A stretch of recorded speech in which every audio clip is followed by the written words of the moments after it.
Hi, everybody, and welcome to math class. I really appreciate all that you guys have given to this experience, and I can't wait to let you be a part of more of this experience as we learn how to factor trinomials using the box next method. All right. Yeah, I'm not gonna do that very much. So here we go. What I want to do is to kind of throw something out there and say, hey, do you recall how this works from yesterday? So I want to start relatively simple, and I'm going to start with one that we don't even have a leading coefficient of any other number. I'm just going to throw one out here that's like we'll go x squared plus 14x plus 40 and say we have to factor that. Okay. So if we're going to do this, and I'm going to factor this thing here, remember when I say we're factoring it, we're going to be breaking it into two binomials times each other that gets us here. So I am going to ask, how many of you could look at this and say, this is what it is? If you can look at this trinomial and say what it's going to be factored, type it in. But you have like 10 seconds because I'm not going to give it any more time. I want to show you how to do it. It's totally cool if you can. Clearly, I created this one in here. So right now, Joe just threw two numbers that are there, and Gabe threw x squared 10x plus 4. We got x plus 4, x plus 10. So you guys get the general idea of seeing this.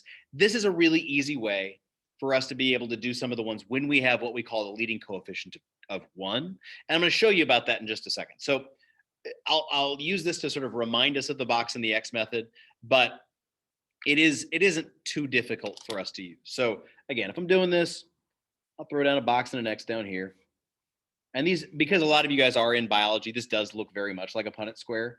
It depends on when in the year I teach it, because there's sometimes kids are like, what are you talking about? So what we do first is we take our terms that we have here and we put them in the appropriate places, because we know that our x squared and our 10 or our 40 terms are the ones that we didn't have to combine like terms to get. That 14x is one that we did have to combine like terms to get. So we know that these two are going to add to that. And then we also know, we did yesterday saying that we know that these two diagonals multiply to the same thing. So if I want to find out what these two are, I can multiply those two, get me the 40x squared. That's what I need the two terms that I'm looking for to multiply to. So they got to add to a 14x and multiply to a 40x squared. And so when we look at something like this, and yeah, some people are talking about the lattice math stuff. It does look like that, but it's, it does look like a simple lattice method, and it's similar to that. It's just we don't do the crosses that they do when they do some multiplication. So it's all kind of in the same vein. Anyways, a lot of you guys already did kind of throw out the numbers with the 4 and the 10, because if I've got a 4x and a 10x, that'll multiply to the 40x squared and add to the 14x. We put those guys in here, 4x, 10x, and then we're factoring the stuff out. Now, being clear, because a lot of you saw the things that would work, I am going to talk you through how that would work just looking at it with something that has a 1 up at the front here. But I want to use this as sort of an opportunity to remind us how we use this when they get a little bit more difficult. Because when we factor from here, again, what we're saying is we start from that x squared term. We'll say, what are the two terms that multiply to get there? Well, the only things that we really have are x times x. There's not a lot of choices. Once we have those, we know that to get a 4x here, we'd have to take that x and multiply it by a 4. To get that 10x here, we would have to multiply this by a 10. And then if I multiply the two of those, that would give me my 40 as the result. So x plus 10, x plus 4. For those of you that were able to kind of look at it and figure it out, one of the things that, whenever we just have an x squared as our first term in a trinomial, we know that the first ones here and here are going to be x's, because there's no other choice. X plus something, x minus something, it doesn't matter. To get an x squared, that's what they have to be. It's a lot simpler, and actually most of the work that we do in this x is kind of all you need to think about when we're starting to talk about this. The two numbers that multiply to 40 and add to 14 are going to be the two numbers that we're going to be using here, because there isn't anything strange that is going to impact what these middle terms are going to be, because there isn't a number in front of either of these that we're going to have to pair. And so the reason why this becomes a useful method when we're starting to work with things that have coefficients in front here is because if one of these has a number in front of it, it's not quite as simple as what do they multiply to, what do they add to. There's the other component of, well, if there was a 2 here, which of these two things had to be multiplied by 2 to be able to be added to go? And it's enough to keep up here. It's easier for me to keep it down here to see what we're going to do. And that's why we use this method. But for real, anytime that you run into a trinomial that looks like this, if you can answer the question, what multiplies to this and adds to this, you're pretty much finding the two things that we have here. So that's what we do with leading coefficients of 1. However, when we go to them and they're a little bit more complicated, those are the ones that I want us to be able to kind of dive into a bit. So I'm gonna throw one of those up here in just a second, but I want to see sort of where you guys are at right now. How's everybody feeling? Is everybody okay so far? Okay, I got a yes. Feeling groovy? Yes. So if this was enough of a reminder, I think that should be good. I threw together a couple examples of some things here, and I want to try to play with them a little bit. Numbers start to get bigger fairly quickly. And so what I want to make sure that you understand is when we throw something like this out here, I don't want it to be something you look at and go, dude, that number's too big. I can't play this game. So Madison, that's a lot of writing. I'm not going to be able to absorb that yet. So you got to give me a minute before I get to this next one. So I write a problem down and then I'll come back and read it. Okay. So here is the problem that I want us to try to start. And I think it's not a bad one. We'll find out in just a second. Okay. This is what we're going to do. I'm going to start with 2x squared plus 19x plus 42. That is what we're going to be dealing with for factoring. And because that 2 is there, it does become a little bit messy. And that's the piece of this that I want us to make sure that we can kind of play with. I will say, though, since both of these are pluses, though, I can tell you that these are both going to be pluses here. They both got to be positives if we're going to work through that. All right. So, Madison, before I dive into this, I am going to look at what you said. Why does Gen Z have a strange way of speaking? We can go from yeet, hog, boy, etc. to yes, I do believe we can comprehend this mathematical equation. That is called code switching, and everybody does it all the time. And every single generation has their own set of things that have occurred. It's just that because your parents were the generation X that rolled through to do this, what they are saying has been around long enough that it now has become a part of the things that everybody says. And so that's the reason why you can switch from anything that our stupid that we come up with, because now we've said them enough that now that they're what everybody's supposed to follow. So I would say to you, when I look back and see some of the things that are there, I don't know what POG means. So if anybody would like to explain that to me, that would be great. The rest of those I actually do know what they mean, but POG I'm not 100% sure. So again, it's totally fine. But I can't wait to be alive for when you guys become the parents to be able to say, here we go.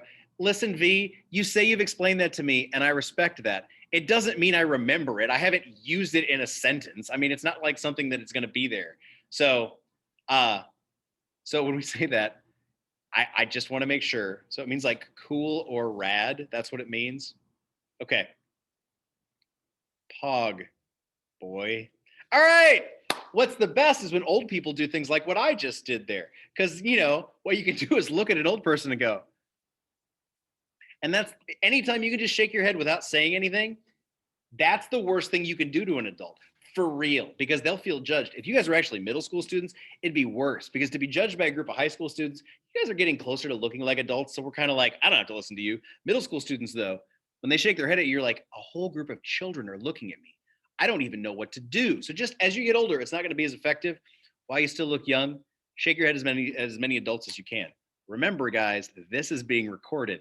Let's do the math. Okay, let me write down what we're going to do here. It's going to be fine. I will say that if you were actually in person, class would be not any different than this. It would just be longer.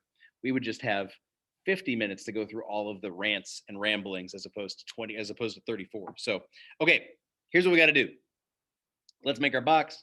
Let's make our X, and let's put the terms in that we know we got to do. Y'all, what goes here? What do I put there?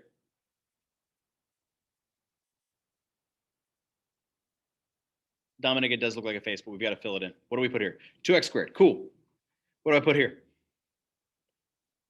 42. What do I put down here? 19x. Okay. Here's where this is going to get to be like you go, geez, that number's kind of big.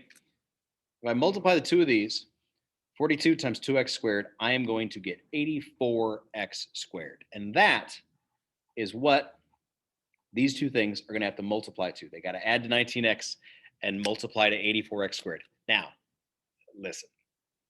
For me, when I do stuff like this, you guys have access to computers, which is going to be awesome for you when we're going to be going through this.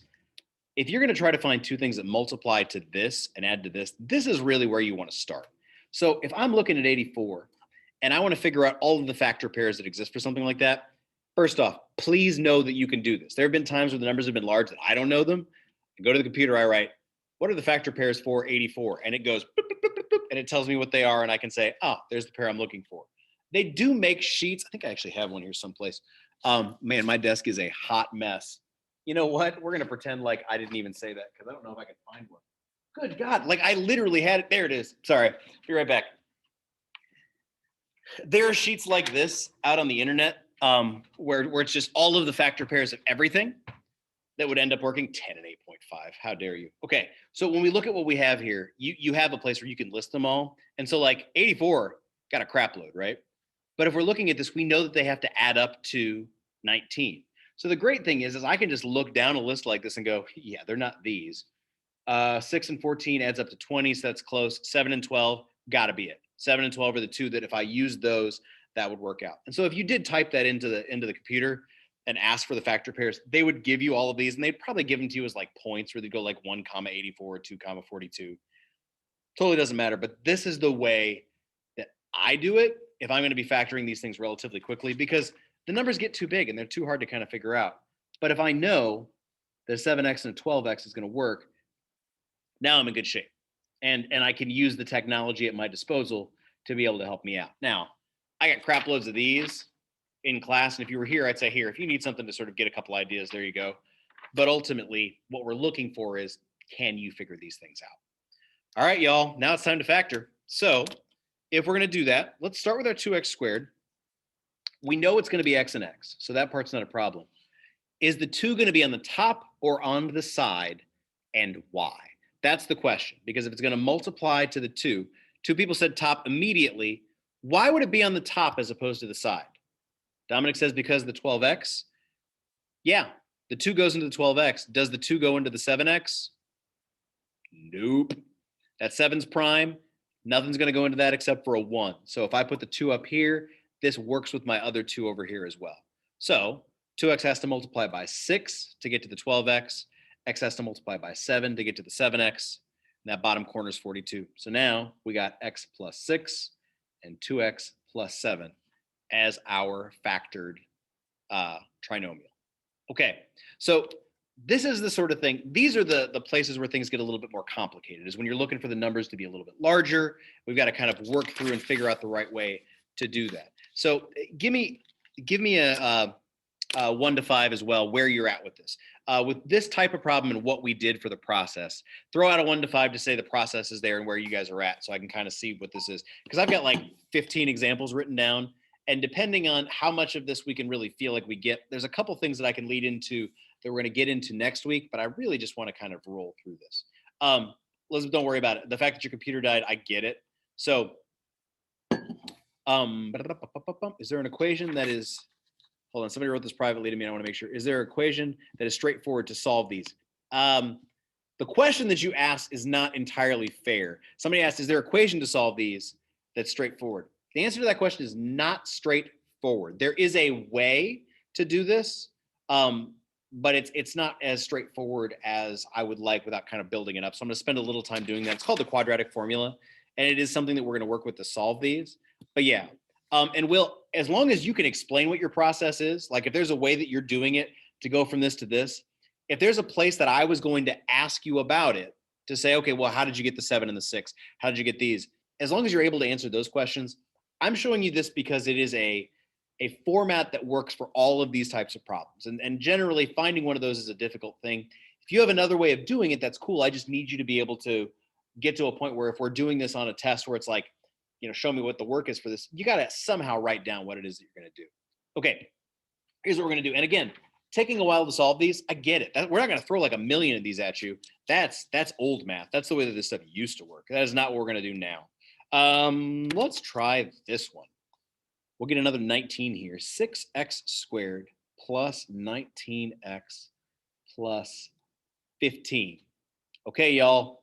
Again, they're all pluses. We haven't done with a whole lot of negatives yet. We're going to do that in a minute.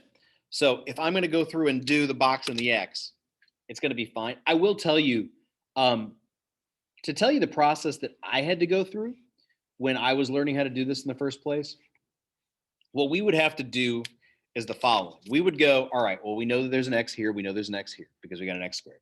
So now we got to have two things that could multiply to a 6 and two things that could multiply to a 15 that would be in front of this, that would be at the end of this. And then we got to make sure when we do this, if we do the outside and the inside and add them together, it's going to equal to 19. So you'd say, well, we can do 3 and 2 or 6 and 1. So let's try 3 and 2 and then 3 and 5. Well, that didn't work. Let's do 2 and 3 and 5 and 3. Well, that didn't work. Well, let's do 6 and 1 and 5 and 3. How about 6 and 1 and 15 and 1? How about, and it was like you just keep doing it and doing it and doing it and doing it until you got the right one. And that's fine. Fine. Trial and error works. It's just really problematic to try to make it something where people understand where things are coming from, as opposed to just do it and figure it out. I don't think that's really teaching. So you will use factoring outside of just using these problems. I'm going to show you how, but that's a part of, like, that is a part of this 7-day arc that gets us to the end. So this is basically building the skill, and I'm going to show you sort of where it goes later. So we will use these. Let's play the game here for a minute. We get 6x squared, we get 15, we get 19x. And then if we multiply 6x squared times 15, what do we get? What is 6 times 15? I gotta make sure I can remember what 6 times 15. 90, okay. So we're still working something in here. And actually, this one should be really nice and easy. So if I've got 90x squared and it adds to 19x, can you guys think of the two quickly? Yep, 10 and 9. And that's the thing that I love about the ones that end in zeros. It's always the first place that I go is 10 and whatever number. And the hope is that it works. If not, you go to the list. But 10x and 9x, that works out really well. And again, finding these, what we just did there cost a lot less mental energy than what had to happen here. And that's kind of what I want us to get to, okay? So tell me for a minute, if we're looking at this pair of numbers and this pair of numbers, there's a recognition that to get to our 6, we're going to have a pair of things. So x and x. If I've got 6 and 10 here, and I've got 6 and 9 here, that should help kind of indicate which number goes where. What's going to go up on the top here if I've got 6 and 9 here? It's got to be a 3 because that goes into both of these. And then for the 6 and the 10, what's got to be right here? It's got to be a 2. Once I've got those two things locked in, the rest of it are going to kind of play because we know 2 goes into 10x. We got to multiply that by a 5. We know 3 goes into the 9x times a 3, and we can check that bottom corner to see that 3 times the 5 is going to give us a 15. So 2x plus 3 and 3x plus 5, that's what we got to do. And that would be the thing that I would have to go, well, we got those two, we know it works, but then there's 5 times 2 is 10x, 3 times 3x is 9x, 10 plus the 9 gets you the 19. That's the way I would have had to have done it. You got it all organized here. And that's the reason why we do it in this format. Okay. 59, we got about 5 minutes. What kind of markers do I use? Papermate Flare pens. They're the best, for real. They're absolutely spectacular. And they come in all sorts of colors. This was my, I believe, post-Christmas purchase. Look at all that. It all came in one pack. And then after I bought them on the internet, then I went to Costco and looked and they had like 50 of these things for like 20 bucks. Like, that is horse manure. Why didn't somebody tell me this existed before? How dare they? And my next door neighbor's got to love this. Okay, I'm going to write the last one for all of this stuff, okay? And then I think we should be able to go. We only got about 4 minutes left, but I'm really excited about this one. It is going to be 12x squared minus 35x plus 8. Oh, guys, positives and negatives. 12 be the best. Here we go. Making a box. Making an X, and you guys know where everything goes, so I'm just going to put them here. This is going to be our 12x squared. This is going to be our 8. This is going to be our negative 35x. And if we multiply those two guys together, 12x squared times 8 is 96x squared. Okay.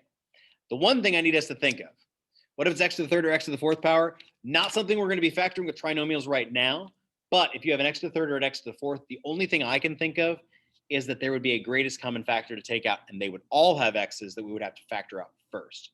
That's going to be something we'll talk about a little bit next week, but I wanted to make sure that this skill was down first. Okay, so 96. A lot of crap that's going on, but what I want you to know is if this is a positive and this is a negative, both of these guys have to be negative for me to do that, because a negative times a negative gives me a positive, and then 2 negatives add to the negative. So I'm looking at my 96 sheet. Okay, so right there, which pair of these adds to 35? 3 and 32. Yep, that's the one that we look for. And I'm serious. There was once a time that I would use that mental energy, but these exist. So use them, because I don't need to spend all my time thinking about 96. Hell no, I don't. Okay, so 3 and 32 is what I'm looking at here. We will then have negative 3x and negative 32x. Well, let's just put them here. Negative 3x, negative 32x. And then it's time to factor them out. So let's look at this. We know it's x and x. Looking at both of these, what number comes out of both of those? Got to be a 3, right? Because 3 is here and 12 is here. So if I put a 3 here, right now, I have locked in every single thing else. Once I know that's 3x, everything else plays. This up here has to be a 4 because that's 12. 3x times what gives me negative 3x? Well, this has got to be a negative 1. And then if I've got a negative 32x here and a 4x there, this on the outside here has to give me a negative 8, because 4 times negative 8 is negative 32. And now we check that corner, negative 8 times negative 1, that is our positive 8. It works. And that's the reason why I really like this, because there was a long time that I would teach this without this process. And the first time this was introduced to me, I was like, huh, all right, we're using this, because this is just a process we can go through and go, okay, that's great. Coming up with these off my head, 4x minus 1 and 3x minus 8, oh no, that is not one we would love, okay? But we did get there, and that's kind of the point. And what I want you guys to be able to do on that Delta Math assignment that I have put up for you guys is do this. I mean, some of them are harder than others, but most of them are pretty straightforward. Go through the process, get as much of it done as you possibly can. Next week, we're going to introduce some special cases. There's some where we only have 2 terms, but we can still use this process. There's some that are called perfect square trinomials, where when we break them down, it's going to be something times itself. And so I want us to make sure we know what to do with that. And then we'll have like mini quiz. Like you'll probably go on Desmos and you'll have to do like a couple quick things to write it down with what you're going to be doing. And then we're going to move on to using this stuff for those things that are going to be happening later, like how do we solve an equation that has something like this? And how do we use something like that if we're going to be looking at canceling out factors and stuff? So it is useful, but it's mostly getting used to this process that's important. So I'm going to stop the recording.